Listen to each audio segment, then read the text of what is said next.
പ്രിയപ്പെട്ട കൂട്ടുകാർക്കും ഇന്നത്തെ ഒരു വീഡിയോ ക്ലാസ്സിലേക്ക് സ്വാഗതം ചെയ്യാണ്. 10th ലെവൽ പ്രിലിം എക്സാമിന് ഒന്നാം ഘട്ട പരീക്ഷയുടെ ഹാൾ ടിക്കറ്റ് വന്നിട്ടുണ്ട്. നമുക്കിവിടെ ചർച്ച ചെയ്യാൻ പോകുന്നത് 10th ലെവൽ പരീക്ഷകളിലൊക്കെ ഇതിനു മുമ്പ് ചോദിച്ചിരിക്കുന്ന ചോദ്യങ്ങളും അവയുടെ ഫൈനൽ ആൻസർ കീ പ്രകാരമുള്ള ഉത്തരങ്ങളുമാണ് നമ്മളിവിടെ ഇന്ന് പഠിക്കാനായിട്ട് പോകുന്നത്. അപ്പോൾ ആദ്യമായിട്ട് നമ്മളോട് പറയുന്നത് നീരജ് ചോപ്ര 2024 പാരീസ് ഒളിമ്പിക്സിൽ മെഡൽ നേടിയ ഇനമേത് എന്നാണ് നമ്മുടെ ചോദ്യം. 2021 പാരീസ് ഒളിമ്പിക്സ് ആണ്. അവിടെ ഉത്തരമായിട്ട് വരേണ്ടത് ഓപ്ഷൻ ഡി ജാവലിൻ ആണെന്ന് ആരും ഓർത്തിരിക്കുക. ജാവലിൻ ആണ് അവിടെ നമ്മൾ ഉത്തരമായിട്ട് വരിക. കേരളത്തിന്റെ പുതിയ ഹൈക്കോടതി ചീഫ് ജസ്റ്റിസ് ആരെന്നാണ് ചോദ്യം. ഉത്തരമായിട്ട് വരേണ്ടത് നിതിൻ മധുകർ ജംദാർ ആണ്. നിതിൻ മധുകർ ജംദാർ. എവിടെയാണ് Annie Besant home rule movement തുടങ്ങിയതെന്നാണ് നമ്മുടെ ചോദ്യം. ഉത്തരമായിട്ട് വരേണ്ടത് മദ്രാസ് എന്നാണ്. അപ്പോൾ മദ്രാസിൽ ഹോം റൂൾ മൂവ്മെന്റിന് നേതൃത്വം നൽകിയാരെന്ന് വെച്ചാൽ ആനി ബസന്റ് ആണ്. 1913 തുടങ്ങിയ ഗദ്ദാർ മൂവ്മെന്റിന് നേതൃത്വം നൽകിയത് ആരായിരുന്നു എന്നാണ് ചോദ്യം. ഉത്തരമായിട്ട് വരേണ്ടത് ഓപ്ഷൻ ബി ലാല ഹർദയാർ ആണ്. ലാല ഹർദയാർ. താഴെ പറയുന്നവയിൽ ബാലഗംഗാധര തിലകിന്റെ ജേണൽ ഏതാണ്? ഓപ്ഷൻ ഡി ആണ് ഉത്തരം. മറാത്ത എന്നതാണ് ഉത്തരമായിട്ട് വരേണ്ടത്. 3 റൗണ്ട് ടേബിൾ കോൺഫറൻസിലും പങ്കെടുത്ത വ്യക്തി ആരാണെന്നാണ്? ഓപ്ഷൻ എ ആണ് BR അംബേദ്കർ എന്നാണ് ഉത്തരമായിട്ട് വരിക. ക്വിറ്റ് ഇന്ത്യ സമരകാലത്തെ ഇന്ത്യയിലെ വൈസ്രോയി ആരായിരുന്നു എന്നാണ് ചോദ്യം. ഇവിടെ നമ്മൾ ഉത്തരം ഓപ്ഷൻ ഡി ആണ്. ലോർഡ് ലിൻലിത്കോ എന്നതാണ് ഉത്തരമായിട്ട് വരേണ്ടത്. അടുത്തായി നമ്മൾ പരിചയപ്പെടുന്നത് PSC മെമ്പറെ പദവിയിൽ നിന്ന് നീക്കം ചെയ്യാനുള്ള അധികാരം ആർക്കാണ്? ഓപ്ഷൻ ഡി ആണ്. രാഷ്ട്രപതി എന്നതാണ് ഉത്തരമായിട്ട് വരേണ്ടത്. മൗലിക കടമകൾ ഇന്ത്യൻ ഭരണഘടന എവിടെ നിന്നാണ് കടം എടുത്തത്? ഉത്തരമായിട്ട് വരേണ്ടത് സോവിയറ്റ് യൂണിയനിൽ നിന്നാണ്. രാജ്യസഭ വൈസ് ചെയർമാൻ ആകേണ്ട പ്രായം എത്രയാണ്? രാജ്യസഭ വൈസ് ചെയർമാൻ ആകേണ്ട പ്രായം ഓപ്ഷൻ സി ആണ്. 30 വയസ്സാണ്. ഭരണഘടനാ ഡ്രാഫ്റ്റിംഗ് കമ്മിറ്റിയിൽ അംഗമല്ലാത്ത ആൾ ആരാണ്? ഇവിടെ നമ്മുടെ ഉത്തരമായിട്ട് വരേണ്ടത് ഓപ്ഷൻ ഡി ആണ്. ഡോക്ടർ രാജേന്ദ്ര പ്രസാദ് ആണ്. മതസ്വാതന്ത്ര്യത്തിനുള്ള വ്യക്തിയുടെ അവകാശം സംരക്ഷിക്കുന്ന ഭരണഘടനാ അനുച്ഛേദം ഏതാണ്? ഇവിടെ നമ്മൾ ഉത്തരമായിട്ട് വരേണ്ടത് ഓപ്ഷൻ ഡി ആണ്. ആർട്ടിക്കിൾ 25 ആണ്. ആർട്ടിക്കിൾ 25 ആണ്. അപ്പോൾ 25 മുതൽ 28 വരെയാണ് മതസ്വാതന്ത്ര്യവുമായി ബന്ധപ്പെട്ട അനുച്ഛേദം മൗലിക അവകാശത്തെക്കുറിച്ച് പ്രതിപാദിക്കുന്നത്. ഇനി അടുത്തത് രണ്ടാം പർദോളി എന്നറിയപ്പെടുന്ന കേരളത്തിലെ പ്രദേശം ഏതാണ്? പയ്യന്നൂരാണ് ഉത്തരമായിട്ട് വരേണ്ടത്. 1936 ക്ഷേത്രപ്രവേശന വിളംബരം നടത്തിയ തിരുവിതാംകൂർ രാജാവ് ആരാണ്? ഉത്തരമായിട്ട് വരേണ്ടത് ഓപ്ഷൻ ഡി ആണ്. ശ്രീ ചിത്ര തിരുനാൾ ബാലരാമവർമ്മയാണ് ഉത്തരമായിട്ട് വരിക. ആരുടെ അഭ്യർത്ഥന മാനിച്ചുകൊണ്ടാണ് 1932 ഒക്ടോബർ 2 കെ കേളപ്പൻ ഗുരുവായൂർ സത്യാഗ്രഹം അവസാനിപ്പിച്ചത് എന്ന് ചോദിച്ചാൽ ഗാന്ധിജി എന്നാണ് ഇവിടെ ഉത്തരമായിട്ട് വരേണ്ടത്. ഓപ്ഷൻ സി ആണ് ഉത്തരം. രണ്ടാം ഈഴവ മെമ്മോറിയൽ എന്നറിയപ്പെട്ട 1900 ഈഴവ മെമ്മോറിയൽ സമർപ്പിക്കപ്പെട്ടത് ആർക്കാണെന്ന് ചോദിച്ചാൽ ലോർഡ് കഴ്സൺ എന്നാണ് ഉത്തരമായിട്ട് വരിക. 16ാമത്തെ ചോദ്യം ലോർഡ് കഴ്സൺ. തുടർന്ന് 17, 18, 19 ഇത് മൂന്നും PSC ഡിലീറ്റ് ആക്കിയ ചോദ്യമാണ്. ഇത് മൂന്നും PSC ഡിലീറ്റ് ആക്കിയതാണ്. 20ാമത്തെ ചോദ്യം നീതി ആയോഗിന്റെ 2023-24 സുസ്ഥിര വികസന ലക്ഷ്യങ്ങളുടെ റിപ്പോർട്ട് പ്രകാരം കേരളത്തോടൊപ്പം 1ാം സ്ഥാനം പങ്കിട്ട സംസ്ഥാനം ഏതാണെന്ന് ചോദിച്ചാൽ ഉത്തരമായിട്ട് വരേണ്ട ഓപ്ഷൻ എ ആണ്. ഉത്തരാഖണ്ഡ് ആണ്. ഓപ്ഷൻ എ ആണ് നമ്മുടെ ഉത്തരമായിട്ട് വരേണ്ടത്. ഇനി അടുത്ത ചോദ്യം കേരള PSC ഡിലീറ്റ് ആക്കിയ ചോദ്യമാണ്. ഇനി 22ാമത്തെ ചോദ്യത്തിലേക്ക് വരാം. ഈ ഒരു ചോദ്യം എന്താണ്? ഡിലീറ്റ് ആണ്. സെബിയുടെ പൂർണ്ണ രൂപം എന്ത് എന്നാണ് നമ്മുടെ ചോദ്യം. സെബിയുടെ പൂർണ്ണ രൂപം എന്ത്? Securities and exchange board of India എന്നാണ്. ഓപ്ഷൻ ബി ആണ് ഉത്തരമായിട്ട് വരിക. Securities and exchange board of India. Securities and exchange board of India. Securities and exchange board of India. Paris ഒളിമ്പിക്സിൽ അമേരിക്കയും ചൈനയും നേടിയ സ്വർണ്ണ മെഡലുകളുടെ എണ്ണം എത്ര? പാരീസ് ഒളിമ്പിക്സിൽ അമേരിക്കയും ചൈനയും നേടിയ സ്വർണ്ണ മെഡലുകളുടെ എണ്ണം 40 ആണെന്ന് ആരും ഓർത്തിരിക്കുക. അപ്പോൾ ടോട്ടൽ എത്ര മെഡലാണ് പാരീസ് ഒളിമ്പിക്സിൽ അമേരിക്കയും ചൈനയും ചേർന്ന് നേടിയത്? 40 മെഡലാണ്. സ്വർണ്ണ മെഡലാണ് പറയുന്നത്. അപ്പോൾ അമേരിക്കയും ചൈനയും ചേർന്ന് 40 സ്വർണ്ണ മെഡൽ നേടിയെന്നാരും ഓർത്തിരിക്കുക. അഗ്നി, സൂര്യ, ഇന്ത്യൻ പ്രതിരോധത്തിന്റെ ഭാഗമായ ഈ പേരുകൾ താഴെ പറയുന്നവയിൽ എന്തുമായി ബന്ധപ്പെട്ടതാണ്? അഗ്നി, സൂര്യ അതെന്തുമായി ബന്ധപ്പെട്ടതാണ്? മിസൈലുമായിട്ട് ബന്ധപ്പെട്ടതാണ്. ഓപ്ഷൻ ഡി ആണ് നമ്മുടെ ഉത്തരമായിട്ട് വരേണ്ടത്. ഉപദ്വീപീയ പീഠഭൂമിയെ സംബന്ധിച്ച തെറ്റായ പ്രസ്താവന ഏതെന്നാണ് അടുത്ത ചോദ്യം. ഉയരം കൂടിയ ഭാഗം മഹാബലേശ്വർ, ഇതിന്റെ ഭാഗമാണ് ഡെക്കാൻ പീഠഭൂമി. വിന്ധ്യ, സത്പുര, ആരവല്ലി, പശ്ചിമഘട്ടം, പൂർവ്വഘട്ടം എന്നിവ ഇതിന്റെ ഭാഗമാണ് എന്ന് പറഞ്ഞിട്ടുണ്ട്. ഇവിടെ നമ്മളെ ഉത്തരമായിട്ട് നൽകിയിരിക്കുന്ന ഇവയൊന്നുമല്ല എന്നാണ്. ഓപ്ഷൻ ഡി ആണ് ഈ ഒരു ചോദ്യത്തിന്റെ ഉത്തരമായിട്ട് വരിക. ഇന്ത്യയിലെ സംസ്ഥാനങ്ങളെ സംബന്ധിച്ച് ശരിയല്ലാത്ത ജോഡി ഏതെന്നാണ് അടുത്ത ചോദ്യം. ഇവിടെ ആന്ധ്രാപ്രദേശ് ഹൈദരാബാദ് എന്ന് കൊടുത്തിട്ടുണ്ട്. ഉത്തരാഖണ്ഡ് ഡെറാഡൂൺ എന്ന് കൊടുത്തിട്ടുണ്ട്. ബീഹാർ പാറ്റ്ന എന്നും മിസോറാം ഐസ്വാൾ എന്നും കൊടുത്തിട്ടുണ്ട്. ഇവിടെ നമ്മൾ ഉത്തരം ആന്ധ്രാപ്രദേശ് ഹൈദരാബാദാണ്. ഹൈദരാബാദ് നിലവിൽ തെലങ്കാനയുടെ ഭാഗമാണ്. ഇന്ത്യയെ സംബന്ധിച്ച് ശരിയായ പ്രസ്താവനകൾ ഏതെല്ലാം? ലോകരാജ്യങ്ങളിൽ വലുപ്പത്തിൽ ഇന്ത്യയുടെ സ്ഥാനം 7. ശരിയാണ്. ഇന്ത്യയിൽ 29 സംസ്ഥാനങ്ങളുമാണ് തെറ്റാണ്. 28 സംസ്ഥാനങ്ങളും 8 കേന്ദ്രഭരണ പ്രദേശങ്ങളുമാണ് നിലവിലുള്ളത്. അപ്പോൾ ഇവിടെ ശരിയായ പ്രസ്താവനകൾ ഏതെല്ലാം എന്നാണ് ചോദിച്ചത്. ഇന്ത്യയുടെ ഹൃദയം എന്നറിയപ്പെടുന്ന സംസ്ഥാനമാണ് മധ്യപ്രദേശ്. അപ്പോൾ ഇവിടെ തന്നിരിക്കുന്നതിൽ 1ഉം 3ഉം എന്താണ് ശരിയാണ്. 27ാമത്തെ ചോദ്യത്തിൽ 1ഉം 3ഉം എന്താണ് ശരിയായിട്ടുള്ള ഒരു സ്റ്റേറ്റ്മെന്റ് ആണ്. ഓപ്ഷൻ സി ആണ് നമ്മുടെ ഉത്തരമായിട്ട് വരിക. ഉത്തരപർവ്വത മേഖലയെ സംബന്ധിച്ച് തെറ്റായ പ്രസ്താവന ഏത്? ഇവിടെ തന്നിരിക്കുന്നതിൽ ഉത്തരപർവ്വത മേഖലയിൽ സ്ഥിതി ചെയ്യുന്ന പർവ്വതനിരകളുടെ അടിസ്ഥാനത്തിൽ ട്രാൻസ് ഹിമാലയം, ഹിമാലയം, പൂർവാചൽ എന്നിങ്ങനെ തിരിച്ചിരിക്കുന്നു. അത് എന്താണ് ഒരു ശരിയായിട്ടുള്ള ഒരു സ്റ്റേറ്റ്മെന്റ് ആണ്. ഭൂമിശാസ്ത്രപരമായ പ്രത്യേകതകളുടെ അടിസ്ഥാനത്തിൽ ഹിമാലയൻ നിരകളെ സിവാലിക്, ഹിമാചൽ, ഹിമാദ്രി എന്നിങ്ങനെ തിരിച്ചിരിക്കുന്നു എന്നാണ് പറയുന്നത്. സിവാലിക്, ഹിമാചൽ, ഹിമാദ്രി, ഹിമാചൽ, സിവാലിക്. അപ്പോൾ ഭൂമിശാസ്ത്രപരമായ പ്രത്യേകതകളുടെ അടിസ്ഥാനത്തിൽ ഹിമാലയൻ നിരകളെ സിവാലിക് എന്നും ഹിമാചൽ എന്നും ഹിമാദ്രി എന്നിങ്ങനെ തിരിച്ചിരിക്കുന്നു എന്നാണ് പറഞ്ഞത്. അതും ശരിയാണ്. എവറസ്റ്റ് പോലുള്ള വമ്പൻ പർവ്വതങ്ങൾ സ്ഥിതി ചെയ്യുന്ന സിവാലിക്കിലാണ്, ഹിമാദ്രിയിലാണ് സ്ഥിതി ചെയ്യുന്നത്. അത് തെറ്റാണ്. നാഗ, ഖാസി, ഗാരോ കുന്നുകൾ പൂർവാചലിൽ സ്ഥിതി ചെയ്യുന്നു. അത് ശരിയാണ്. ഇവിടെ 3ആണ് തെറ്റായിട്ട് കൊടുത്തിരിക്കുന്നത്. ഓപ്ഷൻ സി ആണ് നമ്മുടെ ഉത്തരമായിട്ട് വരിക. പാകിസ്ഥാനുമായി അതിർത്തി പങ്കിടുന്ന ഇന്ത്യൻ സംസ്ഥാനങ്ങളിൽ ഉൾപ്പെടാത്തത് രാജസ്ഥാൻ, പഞ്ചാബ്, ഹരിയാന, ഗുജറാത്ത്. ഇപ്പോൾ ഗുജറാത്ത്, രാജസ്ഥാൻ, പഞ്ചാബ് ഇത് 3 അതിർത്തി പങ്കിടുന്നില്ല. ഹരിയാന പങ്കിടുന്നില്ല. ഓപ്ഷൻ സി ആണ് നമ്മുടെ ഉത്തരമായിട്ട് വരേണ്ടത്. കേരളത്തിലെ തദ്ദേശ സ്വയംഭരണ സ്ഥാപനങ്ങളെ സംബന്ധിച്ച് തെറ്റായ പ്രസ്താവന ഏതെന്നാണ് അടുത്ത ചോദ്യം. കേരളത്തിൽ 941 ഗ്രാമപഞ്ചായത്തുകളുണ്ടെന്നാണ് പറയുന്നത്. അത് ശരിയാണ്. 87 മുനിസിപ്പാലിറ്റികളും 6 മുനിസിപ്പൽ കോർപ്പറേഷനുകളുണ്ട്. അതും ശരിയാണ്. അർദ്ധനഗര പ്രദേശങ്ങളിൽ ഭരണം നടത്തുന്നത് നഗരപഞ്ചായത്തുകളാണ്. നിരവധി ഗ്രാമപഞ്ചായത്തുകൾ ചേർന്നാണ് വാർഡ് പഞ്ചായത്ത് എന്ന് പറഞ്ഞാൽ എന്താണ്? തെറ്റാണ്. നിരവധി വാർഡ് പഞ്ചായത്തുകൾ ചേർന്നുകൊണ്ടാണ് എന്ത് രൂപം കൊള്ളുന്നത്? ഗ്രാമപഞ്ചായത്തുകൾ രൂപം കൊള്ളുന്നത്. അപ്പോൾ ഇവിടെ ഓപ്ഷൻ ഡി ആണ് നമ്മുടെ ഉത്തരമായിട്ട് വരേണ്ടത്. കേരളത്തിന്റെ സമുദ്രതീരം സംബന്ധിച്ച പ്രസ്താവനകൾ ശരിയായത് ഏതെല്ലാം? കേരളത്തിന്റെ കടൽത്തീരം 590 കിലോമീറ്റർ വ്യാപിച്ചു കിടക്കുന്നു. ശരിയാണ്. നിലവിൽ സംസ്ഥാനത്ത് 222 കടലോര മത്സ്യഗ്രാമങ്ങൾ ഉണ്ടെന്നാണ് പറയുന്നത്. അതും ശരിയാണ്. മത്സ്യമേഖലയുടെ ഉന്നമനത്തിനായി പ്രവർത്തിക്കുന്ന ഒരു ഏജൻസിയാണ് കേരള ജലകൃഷി വികസന ഏജൻസി. അപ്പോൾ അതും ശരി തന്നെയാണ്. അവിടെ എല്ലാം ശരി എന്നാണ് ഉത്തരമായിട്ട് വരിക. ഇവിടെ ഒരു അപ്ഡേറ്റ് ആയിട്ട് ഓർത്തിരിക്കേണ്ടത് 590 കിലോമീറ്റർ ആണ് കേരളത്തിലെ കടൽത്തീരം എന്നതാണ്. നേരത്തെ നമ്മൾ 580 പഠിച്ചുകൊണ്ടിരുന്നത്. ഇപ്പോൾ 590 പുതിയ അപ്ഡേറ്റ് പ്രകാരം. നിലവിൽ സംസ്ഥാനത്ത് 222 കടലോര മത്സ്യഗ്രാമങ്ങൾ ഉണ്ടെന്ന കാര്യം ഓർക്കുക. നിലവിൽ സംസ്ഥാനത്ത് എത്ര കടലോര മത്സ്യഗ്രാമങ്ങളുണ്ട്? 222. മത്സ്യമേഖലയുടെ ഉന്നമനത്തിനായി പ്രവർത്തിക്കുന്ന ഒരു ഏജൻസിയാണ് കേരള ജലകൃഷി വികസന ഏജൻസി, അഡാക്ക് എന്ന് പറയുന്നത്. ഇനി അടുത്ത നമ്മൾ പരിചയപ്പെടുന്നത് കേരളത്തിലെ വന്യജീവി സങ്കേതങ്ങളും ദേശീയ ഉദ്യാനങ്ങളെയും സംബന്ധിച്ച വിവരങ്ങളാണ് ചുവടെ. ഇവയിൽ ശരിയായ ജോഡി അല്ലെങ്കിൽ ജോഡികൾ ഏതെല്ലാം? മതികെട്ടാഞ്ചോല വയനാട് എന്ന് കൊടുത്താൽ തെറ്റായിട്ടുള്ള ഒരു ഇതാണ്. അപ്പോൾ 1 എന്തായാലും വരത്തില്ല. അപ്പോൾ ബി എന്ന് പറയുന്ന ഓപ്ഷൻ നമുക്ക് കളയാം. പാമ്പാടുംചോല ഇടുക്കി, അത് ശരിയായിട്ടുള്ള ഒരു സ്റ്റേറ്റ്മെന്റ് ആണ്. 2 നിർബന്ധമായിട്ട് നമ്മൾ ഓപ്ഷനിൽ വരണം. അപ്പോൾ ഡി എന്ന് പറയുന്നതും കട്ട് ചെയ്ത് കളയാം. ഇനി അടുത്ത് ആറളം വന്യജീവി സങ്കേതം കണ്ണൂർ എന്ന് കൊടുത്തിട്ടുണ്ട്. കരിമ്പുഴ വന്യജീവി സങ്കേതം കൊല്ലം എന്നും കൊടുത്തിട്ടുണ്ട്. അപ്പോൾ ഇവിടെ നമുക്ക് തന്നിരിക്കുന്നതിൽ ഈ 1 എന്തായാലും വരത്തില്ല. അങ്ങനെയാണെങ്കിൽ നമുക്ക് ബി ഓപ്ഷൻ നമ്മൾ കളഞ്ഞു. അതേപോലെ തന്നെ പിന്നെ നമ്മൾ പറഞ്ഞത് 2 എന്താണ് ശരിയാണ്. 2 എന്തായാലും വരണം. അങ്ങനെ ആകുമ്പോൾ നമ്മൾ ഡി ഓപ്ഷൻ കളഞ്ഞു. അങ്ങനെ എയും സിയുമാണ് നമുക്കിനി ബാക്കിയുള്ളത്. ആറളം വന്യജീവി സങ്കേതം എവിടെയാണ് സ്ഥിതി ചെയ്യുന്നത്? അത് കണ്ണൂരിലാണ് സ്ഥിതി ചെയ്യുന്നത്. അപ്പോൾ അവിടെ എന്താണ് അത് ശരിയായിട്ടുള്ള ഒരു സ്റ്റേറ്റ്മെന്റ് ആണ്. അപ്പോൾ 32ാമത്തെ ചോദ്യത്തിലേക്ക് വരുമ്പോൾ അവിടെ നമ്മുടെ ഉത്തരമായിട്ട് വരേണ്ടത് ഓപ്ഷൻ എ ആണ്. 2ഉം 3ഉമാണ് നമ്മുടെ ഉത്തരമായിട്ട് വരേണ്ടത്. 2ഉം 3ഉം എന്നതാണ് ഉത്തരമായിട്ട് വരിക. ഇനി കരിമ്പുഴ എന്ന് പറയുന്നത് എവിടെയാണ്? മലപ്പുറത്താണ്. കരിമ്പുഴ വന്യജീവി സങ്കേതം എവിടെയാണെന്ന് വെച്ചാൽ മലപ്പുറത്താണ്. കരിമ്പുഴ വന്യജീവി സങ്കേതം എവിടെയാണെന്ന് വെച്ചാൽ ഉത്തരമായിട്ട് വരേണ്ടത് എവിടെയാണ്? മലപ്പുറമാണെന്ന കാര്യം ഓർത്തിരിക്കുക. കരിമ്പുഴ വൈൽഡ് ലൈഫ് സാങ്ച്വറി എവിടെയാണെന്ന് ചോദിക്കും. അവിടെ ഉത്തരമായിട്ട് വരേണ്ടത് മലപ്പുറമാണ്. ഏത് ജില്ലയിലാണെന്ന് ചോദിച്ചിട്ടുണ്ടെങ്കിൽ ഉത്തരമായിട്ട് വരേണ്ടത് എവിടെയാണ്? മലപ്പുറം ജില്ലയിലാണെന്ന കാര്യം ഓർത്തിരിക്കുക. അപ്പോൾ ഏത് ഡിസ്ട്രിക്റ്റിലാണ് ഉൾപ്പെടുന്നത് എന്നൊരു ചോദ്യം വേണമെങ്കിൽ വരാൻ പോകുന്ന പരീക്ഷയിൽ ചോദിക്കാം. അവിടെ ഉത്തരമായിട്ട് വരേണ്ടത് മലപ്പുറമാണ്. ഈ അടുത്തത് കേരളത്തെ സംബന്ധിച്ച പ്രസ്താവനകൾ ശരിയായവ തിരഞ്ഞെടുക്കുക. മുഴുവൻ ഗ്രാമങ്ങളിലും ബാങ്ക് സേവനം ലഭ്യമാക്കിയ ഇന്ത്യയിലെ ആദ്യ സംസ്ഥാനമാണ് കേരളം എന്നാണ് കൊടുത്തിരിക്കുന്നത്. ഇനി അത് ശരിയായിട്ടുള്ള ഒരു സ്റ്റേറ്റ്മെന്റ് ആണ്.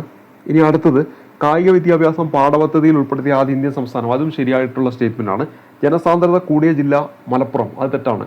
ജനസാന്ദ്രത കൂടിയ ജില്ല മലപ്പുറം അല്ല. അപ്പോൾ അവിടെ ഓപ്ഷനിൽ ഏതാണ് ശരിയായിട്ട് വരുന്നത്? 1ഉം 2ഉമാണ്. ഓപ്ഷൻ എ ആണ് നമ്മുടെ ഉത്തരമായിട്ട് വരിക. ഇനി അടുത്തത് 34ാമത്തെ ചോദ്യമാണ്. കേരളത്തിലെ വിവിധ വൈദ്യുത പദ്ധതികളെ സംബന്ധിച്ച പ്രസ്താവനകൾ ശരിയല്ലാത്തത്? കേരളത്തിലെ ജലവൈദ്യുത പദ്ധതികളാണ് കൂടുതലുള്ളത്, അത് ശരിയാണ്.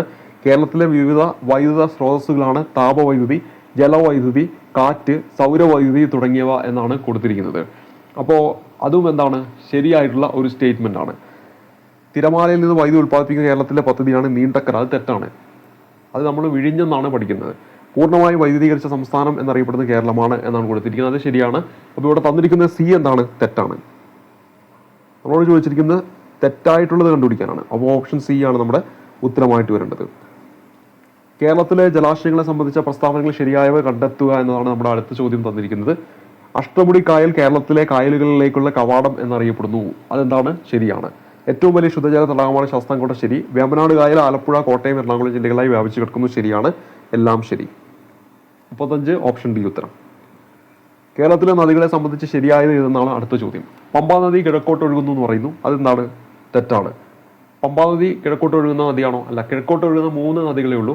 ഭവാനി, അതുപോലെ തന്നെ പാമ്പാറ്, പിന്നെ വരുന്ന ഏതാണ്? ഭവാനി, പാമ്പാറ്. ഈ 2 നദികൾ എന്താണ്? കിഴക്കോട്ട് ഒഴുകുന്ന നദികളാണ്. പിന്നെ ഒരു നദിയും കൂടെ വരുന്നുണ്ട്, കബനി, വയനാട് ജില്ലയിലൂടെ ഒഴുകുന്ന കബനി. ആ പമ്പാ നദി എങ്ങോട്ടാണ് ഒഴുകുന്നത്?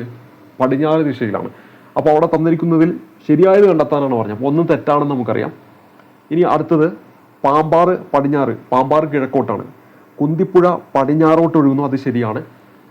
ഇനി പെരിയാറ് കിഴക്കോട്ട്, പെരിയാറ് എന്താണ്? പടിഞ്ഞാറാണ്. അപ്പോൾ ഓപ്ഷൻ സി ആണ് നമ്മുടെ ഉത്തരമായിട്ട് വരിക. സമുദ്രനിരപ്പിൽ നിന്നുള്ള ഉയരത്തെ അടിസ്ഥാനമാക്കി കേരളത്തിന്റെ ഭൂപ്രകൃതിയിൽ ഉൾപ്പെടുന്ന ഏതെല്ലാം? മലനാട്, ഇടനാട്, തീരപ്രദേശം. അപ്പോൾ ഇവിടെ ഉൾപ്പെടാത്ത ഏതാണ്? സമതല പ്രദേശമാണ്. അപ്പോൾ ഇവിടെ തന്നിരിക്കുന്നതിൽ ഓപ്ഷൻ ഉൾപ്പെടുന്നത് ഏതെല്ലാം എന്നാണ് കണ്ടുപിടിക്കേണ്ടത്. 1, 2, 3 ആണ്. 1, 2, 3 ആണ്. അപ്പോൾ ഓപ്ഷൻ എ ആണ് നമ്മുടെ ഉത്തരമായിട്ട് വരിക. തിരുവല്ലപ്പപ്പൻ എന്നറിയപ്പെടുന്ന തോമസ് വർഗീസ് ഏത് ഒളിമ്പിക് കായിക ഇനത്തിലാണ് മത്സരിച്ചതെന്നാണ്. ഇത് ഫൈനാൻസ് കീഴിൽ എന്ത് ചെയ്തു? ഡിലീറ്റ് ആക്കി. ഇനി അടുത്തത് കേരളത്തിൽ തെക്കു പടിഞ്ഞാറൻ മൺസൂണിനെ സംബന്ധിച്ച പ്രസ്താവനകളിൽ ശരിയായവ ഏതെല്ലാം എന്നാണ് അടുത്ത ചോദ്യം. ഇവിടെ ജൂൺ മുതൽ സെപ്റ്റംബർ വരെ മഴ ലഭിക്കുന്നു എന്നാണ് പറഞ്ഞിരിക്കുന്നത്. അതെന്താണ്? ശരിയാണ്. ഇടവപ്പാതി എന്നറിയപ്പെടുന്നു. ഇടവപ്പാതി എന്നറിയപ്പെടുന്നു എന്ന് പറയുന്നതും ശരി തന്നെയാണ്. തുലാവർഷം എന്നറിയപ്പെടുന്നു എന്ന് പറയുന്നത് അതെന്താണ്? പിന്നീട് വരുന്നതാണ്. ഒക്ടോബർ മുതൽ നവംബർ വരെയാണ് തുലാവർഷം എന്ന് പറയുന്നത്. അപ്പോൾ തുലാവർഷം എന്ന് പറയുമ്പോൾ വടക്ക് പടിഞ്ഞാറൻ മൺസൂണാണ്. ഇതെന്ന് പറയുന്നത് തെക്ക് വടക്ക് കിഴക്ക് മൺസൂണിനെയാണ് നമ്മൾ എന്തെന്ന് പറയുക? തുലാവർഷം എന്ന് പറയുന്നത്. വടക്ക് കിഴക്ക് മൺസൂണിനാണ് തുലാവർഷം എന്ന് പറയുക. തെക്ക് പടിഞ്ഞാറ് മൺസൂണിനെയാണ് നമ്മൾ എന്തെന്ന് പറയുക? ഇടവപ്പാതി അല്ലെങ്കിൽ കാലവർഷം എന്നൊക്കെ പറയുന്നത്. അപ്പോൾ ഇവിടെ നമ്മുടെ ഇതിൽ മൂന്നാമത്തെ തെറ്റാണ്. 1, 2 ആണ് ശരിയായിട്ട് വരുന്നത്. കേരളത്തിൽ തെക്കു പടിഞ്ഞാറൻ മൺസൂണിനെ സംബന്ധിച്ച എന്നാണ് പറയുന്നത്. അപ്പോൾ 1, 2 ശരിയാണ്. അപ്പോൾ ഇവിടെ നമ്മൾ ഉത്തരമായിട്ട് വരേണ്ടത് ഓപ്ഷൻ ബി ആണ് ഈ ഒരു ചോദ്യത്തിൻ്റെ ഉത്തരമായിട്ട് വരിക. നിലവിൽ കേരളത്തിലെ ഏറ്റവും വലിയ ജില്ല ഏത് എന്നാണ് അടുത്ത ചോദ്യം. ഇടുക്കിയാണ്. ഇപ്പോൾ നേരത്തെ പാലക്കാടായിരുന്നു, ഇപ്പോൾ ഇത് ഇടുക്കിയാണ്. വരയാടിനെ സംരക്ഷിക്കാൻ പ്രൊജക്ട് നീലഗിരി താർ പദ്ധതി ആരംഭിച്ച സംസ്ഥാനം ഏത് എന്നാണ് നമ്മുടെ ചോദ്യം. തമിഴ്നാടാണ്. തമിഴ്നാടാണ് ഉത്തരമായിട്ട് വരേണ്ടത്. ഓപ്ഷൻ എ ആണ് ഉത്തരം. കേരളത്തിലെ സ്കൂൾ ബസ്സുകൾ ട്രാക്ക് ചെയ്യാൻ രക്ഷിതാക്കൾക്ക് മോട്ടോർ വാഹന വകുപ്പ് ആരംഭിച്ച മൊബൈൽ ആപ്പ് എന്നാണ് അടുത്ത ചോദ്യം. വിദ്യാവാഹൻ എന്നാണ് ഉത്തരമായിട്ട് വരേണ്ടത്. ഇനി അടുത്ത ചോദ്യത്തിലേക്ക് വരാം. 43-ാം ചോദ്യം. എല്ലാ ആദിവാസികൾക്കും അടിസ്ഥാന രേഖകൾ നൽകുന്ന ഇന്ത്യയിലെ ആദ്യ ജില്ല ഏത്? ഇന്ത്യയിലെ ആദ്യ ജില്ലയാണ് ചോദിച്ചത്. ഉത്തരമായിട്ട് വരേണ്ടത് വയനാട് ജില്ലയാണ്. വയനാട് ജില്ല. തിരുക്കൊച്ചി സംയോജനം നടന്നത് എപ്പോൾ? 1949 ജൂലൈ 1-നാണ്. യുനെസ്കോയുടെ ലോക പൈതൃക പട്ടികയിൽ ഉൾപ്പെടുത്തിയ 2ാമത്തെ കേരളീയ കലാരൂപം ഏത്? 2ാമത്തെയാണ് ചോദിച്ചിരിക്കുന്നത്. അവിടെ ഉത്തരമായിട്ട് വരേണ്ടത് മുടിയേറ്റാണ്. 2ാമത്തെ എന്നാണ് ചോദിച്ചത്. അപ്പോൾ മുടിയേറ്റാണ്. നിബന്ധമാല എന്ന കൃതി രചിച്ചത് ആരാണ്? നിബന്ധമാല എന്ന കൃതി രചിച്ചത് ആരെന്നാണ് ചോദ്യം. ഓപ്ഷൻ സി ആണ്. വിഷ്ണു കൃഷ്ണ ചിപ്ലുങ്കറാണ് ഉത്തരമായിട്ട് വരിക. അർജുന അവാർഡ് നേടിയ ആദ്യം മലയാളി ആരാണ്? സി ബാലകൃഷ്ണനാണ്. ഇന്ത്യൻ ഗവൺമെന്റിന്റെ കീഴിൽ വരുന്ന ISROയുടെ പുതിയ വാണിജ്യ വിഭാഗമാണ് ഏതെന്ന് പറയുന്നത്. ഉത്തരമായിട്ട് വരുന്ന new space India limited. New space India limited. 2023 IPL ചരിത്രത്തിലെ ആദ്യ ഇമ്പാക്റ്റ് പ്ലെയർ ആയത് ആരെന്നാണ് ചോദ്യം. ഉത്തരമായിട്ട് വരേണ്ടത് ഇവിടെ ആരാണ്? തുഷാർ ദേശ് പാണ്ഡെ എന്നതാണ് ഉത്തരമായിട്ട് വരിക. അപ്പോൾ 2023 IPL തന്നെ ചരിത്രത്തിലെ ആദ്യ ഇമ്പാക്റ്റ് പ്ലെയർ ആയത് തുഷാർ ദേശ് പാണ്ഡെയാണ്. ജ്ഞാനപ്പാന പുരസ്കാരം 2023 നേടിയത് ആരാണ്? ജ്ഞാനപ്പാന പുരസ്കാരം വീണ്ടും ചോദിക്കാവുന്നതാണ്. വി മധുസൂദൻ നായരാണ്. ആരാണ്? വി മധുസൂദനൻ നായരാണ്. അപ്പം ജ്ഞാനപ്പാന പുരസ്കാരം വി മധുസൂദനൻ നായരാണെന്ന കാര്യം ഓർത്തിരിക്കുക. ജ്ഞാനപ്പാന പുരസ്കാരം നേടിയത് 2023 വി മധുസൂദനൻ നായരാണ്. വി മധുസൂദനൻ നായരാണ്. ചന്ദ്രയാൻ 3 വിക്ഷേപിച്ചത് എന്നാണെന്ന് വെച്ചാൽ ചന്ദ്രയാൻ 3 വിക്ഷേപിച്ച് 2023 ജൂലൈ 14 ജൂലൈ 14 വളരെ ഇമ്പോർട്ടൻ്റ് ആണ്. 2023 ജൂലൈ 14 2023 ജൂലൈ 14 2023 വിക്ഷേപിച്ചത് ചന്ദ്രയാൻ 3 ജൂലൈ 14 വിക്ഷേപിച്ചത്. എപ്പോഴാണ്? July 14 July 14. ഇനി അടുത്തത് മലപ്പുറം താനൂർ ബോട്ടപകടത്തെക്കുറിച്ച് അന്വേഷിച്ച ജുഡീഷ്യൽ കമ്മീഷൻ ഏതാണ് നമ്മുടെ അടുത്ത ചോദ്യം. ഇപ്പോൾ ഇവിടുത്തെ ഉത്തരമായിട്ട് വരേണ്ടത് ഓപ്ഷൻ എ ആണ്, VK മോഹൻ കമ്മീഷനാണ്. VK Mohan commission option A ആണ് ഉത്തരമായിട്ട് വരിക. താഴെ പറയുന്നതിൽ അസ്ഥികളുടെ ആരോഗ്യത്തിന് അത്യാവശ്യം വേണ്ട വിറ്റാമിൻ ഏത്? വിറ്റാമിൻ D ആണ് ഉത്തരമായിട്ട് വരേണ്ടത്. വന്യജീവികളോടൊപ്പം ചരിത്ര സ്മാരകങ്ങളെയും പ്രകൃതി വിഭവങ്ങളെയും ഭൗമ സവിശേഷതകളെയും സംരക്ഷിക്കുന്നതിനായി പ്രഖ്യാപിക്കപ്പെട്ടിരിക്കുന്ന വനമേഖല ഏതെന്നാണ് അടുത്ത ചോദ്യം. ഇവിടെ നാഷണൽ പാർക്കുകൾ എന്നാണ് ഉത്തരമായിട്ട് വരേണ്ടത്. താഴെ പറയുന്നതിൽ ഏത് കാർഷിക വിളയിൽപ്പെടുന്നതാണ് വെള്ളായണി ഹ്രസ്വ എന്ന് പറയുന്നത്? താഴെ പറയുന്നതിൽ ഏത് കാർഷിക വിളയിൽപ്പെടുന്നതാണ് വെള്ളായണി ഹ്രസ്വ എന്ന് പറയുന്നത്? ഹ്രസ്വ എന്ന് പറയുമ്പോൾ അവിടെ ഉത്തരമായിട്ട് വരേണ്ടത് കിഴങ്ങ് വർഗ്ഗമാണ്. വെള്ളയാണി ഹ്രസ്വ എന്ന് പറയുന്നത് കിഴങ്ങ് വർഗ്ഗമാണെന്ന് കാര്യം ഓർത്തിരിക്കാം. വിസർജ്യ വസ്തുക്കളുടെ സാന്നിധ്യം മൂലം മലിനമാക്കപ്പെട്ട കുടിവെള്ളം ഉപയോഗിക്കുന്നതിലൂടെ ഉണ്ടാകുന്ന രോഗം ഏതാണ്? തന്നിരിക്കുന്ന ഈ കുടിവെള്ളത്തിലൂടെ പകരുന്ന രോഗം ഏതെന്നാണ് കണ്ടുപിടിക്കേണ്ടത്. ഡയേറിയ ആണ് ഉത്തരമായിട്ട് വരേണ്ടത്. ഓപ്ഷൻ D ആണ് ഇവിടെ നമ്മുടെ ഉത്തരമായിട്ട് വരുന്നത്. വിസർജ്യ വസ്തുക്കളുടെ സാന്നിധ്യം മൂലം മലിനമാകപ്പെട്ട കുടിവെള്ളം ഉപയോഗിക്കുന്നതിലൂടെ ഉണ്ടാകുന്ന രോഗമാണ് ഡയേറിയ. മനുഷ്യ രക്തപര്യാന വ്യവസ്ഥയുമായി ബന്ധപ്പെട്ട പ്രസ്താവനകൾ പരിശോധിച്ച് ചുവടെ നൽകിയിരിക്കുന്നവയിൽ നിന്നും ശരിയ ഉത്തരം തിരഞ്ഞെടുക്കുക. എല്ലാ ധമനികളും ശുദ്ധരക്തം വഹിക്കുന്നു എന്നാണ് പറയുന്നത്. എല്ലാ ധമനികളും ശുദ്ധരക്തം വഹിക്കുന്നു എന്ന് പറഞ്ഞിട്ടുണ്ടെങ്കിൽ എന്താണ് ശരിയായിട്ടുള്ള ഒരു പ്രസ്താവനയല്ല.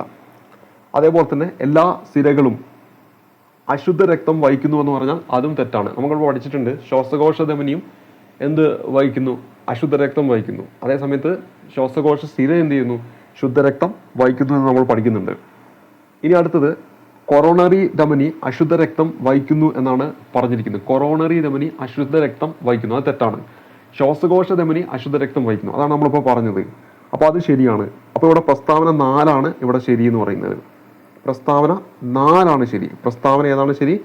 4 ആണ് ഇവിടെ നമ്മുടെ ശരിയായിട്ട് വരുന്നത്. ഓപ്ഷൻ C ആണ് നമ്മുടെ ഉത്തരമായിട്ട് വരിക. ഇനി കേംബ്രിഡ്ജ് യൂണിവേഴ്സിറ്റിയിലെ ഗവേഷകർ കൃത്രിമ രീതിയിൽ സൃഷ്ടിച്ചെടുത്ത ബാക്ടീരിയ ഏതാണ്? ഇവിടെ ഉത്തരമായിട്ട് വരേണ്ടത് ഈക്കോളി ബാക്ടീരിയ ആണ്.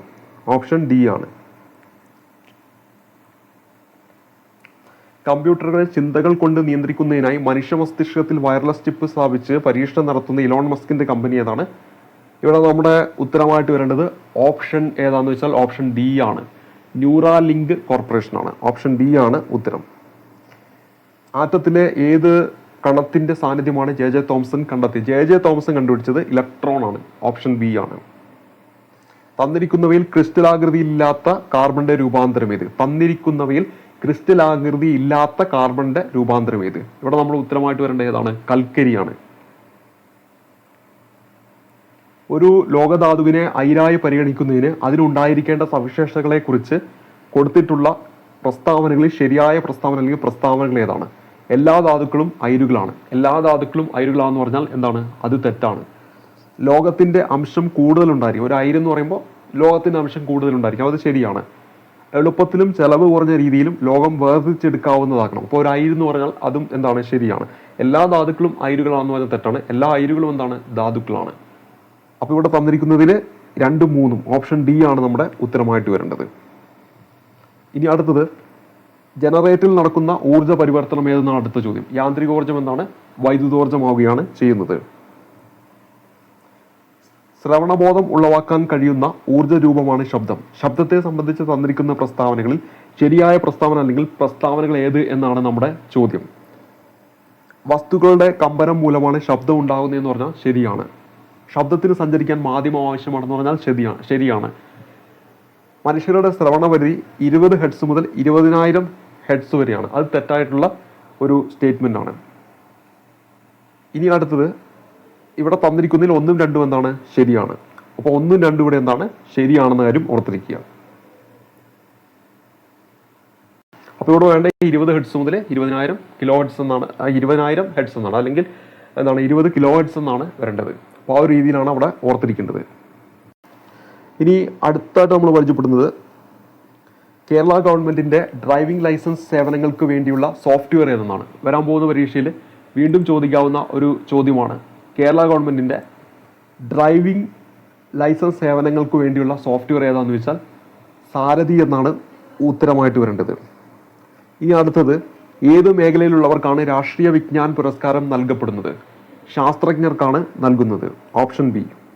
കേരള സാമൂഹ്യ സുരക്ഷാ മിഷൻ കോർപ്പറേഷനുകളിലും മുനിസിപ്പാലിറ്റികളിലും താമസിക്കുന്ന 65 വയസ്സിന് മുകളിൽ പ്രായമുള്ള വയോജനങ്ങൾക്ക് നൽകുന്ന ആരോഗ്യ സാമൂഹിക പരിരക്ഷ എന്താണെന്നാണ് ചോദ്യം. ഇപ്പോൾ ഇവിടെ നമ്മുടെ ഉത്തരമായിട്ട് വരേണ്ടത് എന്നാണ്? വയോമിത്രം എന്നതാണ്. അപ്പോൾ കേരള സാമൂഹ്യ സുരക്ഷാ മിഷൻ കോർപ്പറേഷനുകളിലും മുനിസിപ്പാലിറ്റികളിലും താമസിക്കുന്ന 65 വയസ്സിന് മുകളിൽ പ്രായമുള്ള വയോജനങ്ങൾക്ക് നൽകുന്ന ആരോഗ്യ സാമൂഹിക പരിരക്ഷയാണ് വയോമിത്രം. താഴെ പറയുന്നവയിൽ വൈറസ് മൂലം ഉണ്ടാകുന്ന രോഗബാധ ഏതെന്നാണ്? ചിക്കൻ ബോക്സ് ആണ്. ജീവകം B12 അപര്യാപ്തത മൂലം ഉണ്ടാകുന്ന രോഗം ഏതാണ്? പെർനീഷ്യസ് അനീമിയ എന്നാണ് ഉത്തരമായിട്ട് വരേണ്ടത്. പെർനീഷ്യസ് അനീമിയാണ് ഉത്തരം. പ്രഥമ ശുശ്രൂഷയുടെ ലക്ഷ്യങ്ങൾ എന്താണ്? തന്നിരിക്കുന്നതിൽ വേദന കുറയ്ക്കുക, ജീവൻ രക്ഷിക്കുക, ഗുരുതരാവസ്ഥ ഒഴിവാക്കുക, മുകളിൽ പറഞ്ഞവയെല്ലാം. ഇതെല്ലാം എന്താണ്? ഉത്തരമായിട്ട് വരും. ഓപ്ഷൻ ഡി ആണ് ഉത്തരം. ജീവിതശൈലി രോഗങ്ങൾ ഉണ്ടാകാനുള്ള പ്രധാന കാരണം താഴെ പറയുന്നവയിൽ ഏതാണ് എന്നാണ് നമ്മുടെ അടുത്ത ചോദ്യം. മാരകമായ വൈറസ് ബാധ, ജനിതക കാരണങ്ങൾ, അതുപോലെ അനാരോഗ്യമായ ഭക്ഷണശീലം, അതാണ് നമ്മുടെ ഉത്തരമായിട്ട് വരേണ്ടത്. മാംസത്തിന്റെ കുറവ് മൂലം ഉണ്ടാകുന്ന രോഗം ഏത് എന്നാണ് അടുത്ത ചോദ്യം. മാംസത്തിന്റെ കുറവ് മൂലം ഉണ്ടാകുന്ന രോഗമാണ് ഏത്? കോഷിയോർക്കർ എന്ന് പറയുന്നത്. ഓപ്ഷൻ സി ആണ് നമ്മുടെ ഉത്തരമായിട്ട് വരിക. COVID-19 കാരണമായ രോഗാണുക്കൾ ഏത് വർഗത്തിൽപ്പെടുന്നു? COVID-19 കാരണമായ രോഗാണുക്കൾ വൈറസ് ആണ്. മാരകമായ അസുഖങ്ങൾ കാരണം ദുരിതമനുഭവിക്കുന്ന 18 വയസ്സിൽ താഴെ പ്രായമുള്ള കുട്ടികൾക്ക് സൗജന്യ ചികിത്സ നൽകുന്ന കേരള സർക്കാർ പദ്ധതി. റിപ്പീറ്റ് ആയിട്ട് എപ്പോഴും ചോദിക്കുന്നതാണ്. Option B താലോലമാണ്. 18 വയസ്സിന് താഴെ. വില്ലൻ ചുമയ്ക്ക് കാരണമാകുന്ന രോഗകാരി ഏതെന്നാണ് ചോദ്യം. ഇവിടെ നമ്മുടെ ഉത്തരമായിട്ട് വരുന്നത് ഓപ്ഷൻ എ ആണ്, ബോർഡറ്റെല്ല പെർട്ടൂസിസ്. നമ്മൾ പഠിച്ചു വെച്ചിരുന്നു. ഈ വില്ലന്മാരുടെ എല്ലാം ചിത്രങ്ങൾ എപ്പോഴും ഈ പോലീസ് സ്റ്റേഷനിലൊക്കെ പോയ ബോർഡിൽ ഇങ്ങനെ നിങ്ങൾക്ക് കാണാൻ പറ്റും. ആ ബോർഡ് വെച്ചിട്ട് ബോർഡറ്റെല്ല പെർട്ടൂസിസ് നമുക്ക് ഓർത്തിരിക്കാനായിട്ട് പറ്റും. ചിക്കൻ ബോക്സിന്റെ പ്രതിരോധത്തിനുള്ള വാക്സിൻ ഏതാണ്? ചിക്കൻ ബോക്സിന്റെ പ്രതിരോധത്തിനുള്ള വാക്സിനാണ് എന്ത്? Varicella vaccine. നമ്മൾ പറയാറുണ്ട് ചിക്കൻ വാരിയിട്ട് ബോക്സിലാക്കി വിറ്റു എന്ന് പറയും. വേരിസെല്ല വാക്സിൻ എന്ന് നമ്മൾ അങ്ങനെയാണ് പഠിച്ചു വെക്കാറുള്ളത്. ആന്റിബയോട്ടിക്കിന്റെ അമിത വിനിയോഗം തടയുന്നതിനായി കേരള സംസ്ഥാനം ആരംഭിച്ച പുതിയൊരു പദ്ധതിയുണ്ട്. ആ പദ്ധതിയാണ് ഓപ്പറേഷൻ അമൃത്. 2023 ഇന്ത്യയിൽ ഏറ്റവും കൂടുതൽ മരണമുണ്ടാക്കിയ ജീവിതശൈലി രോഗം ഏതാണ്? 2023 ഇന്ത്യയിൽ ഏറ്റവും കൂടുതൽ മരണമുണ്ടാക്കിയ ജീവിതശൈലി രോഗമാണ് ഹൃദ്രോഗം എന്ന് പറയുന്നത്. അപ്പോൾ ഇവിടെ ഓപ്ഷൻ എ ആണ് ഉത്തരം. കേരള സംസ്ഥാന ആരോഗ്യ ഏജൻസി 2023-24 ശ്രവണ വൈകല്യം ബാധിച്ച 5 വയസ്സിൽ താഴെയുള്ള കുട്ടികൾക്ക് കോക്ലിയർ ഇംപ്ലാന്റേഷൻ ശസ്ത്രക്രിയ സൗജന്യമായി നൽകുന്ന സംരംഭം ഏതെന്നാണ് നമ്മുടെ ചോദ്യം. ശ്രുതി തരംഗമാണ്. അപ്പോൾ ഇവിടെ നമ്മൾ പറഞ്ഞ എന്താണ്? കേരള സംസ്ഥാന ആരോഗ്യ ഏജൻസി 2023-24 ശ്രവണ വൈകല്യം ബാധിച്ച 5 വയസ്സിൽ താഴെയുള്ള കുട്ടികൾക്ക് കോക്ലിയർ ഇംപ്ലാന്റേഷൻ ശസ്ത്രക്രിയ സൗജന്യമായി നൽകുന്ന സംരംഭമാണ് ശ്രുതി തരംഗം. കേരള സർക്കാരിന്റെ ദിശ ഹെൽപ്പ് ലൈൻ നമ്പർ എത്രയാണ്? 1056 ആണ്. 1056 ആണെന്ന കാര്യം ഓർത്തിരിക്കുക. എത്രയാണ്? 1056 ആണ്. ഇത്രയും കാര്യങ്ങളാണ് GK-യുമായി ബന്ധപ്പെട്ടും സയൻസുമായി ബന്ധപ്പെട്ടും ഈ ഒരു ചോദ്യപേപ്പറിൽ ഉണ്ടായിരുന്നത്. മാത്സുമായി ബന്ധപ്പെട്ട കാര്യങ്ങൾ തൊട്ടടുത്ത വീഡിയോയിൽ നമുക്ക് പരിചയപ്പെടാം. അപ്പോൾ ഈ ചോദ്യപേപ്പറിലൂടെ ഓരോ ചോദ്യങ്ങളിലൂടെ കടന്നു പോകുമ്പോൾ ഏതൊക്കെ മേഖലയിൽ നിന്നാണ് ചോദ്യങ്ങൾ വരുന്നതെന്ന് മനസ്സിലാക്കിക്കൊണ്ട് ഇനിയുള്ള ദിവസം 10th പ്രിലിംസിന് വേണ്ടി പഠിക്കുക. അടുത്തൊരു ക്ലാസ് കാണുമ്പോഴേക്കും നന്ദി, നമസ്കാരം.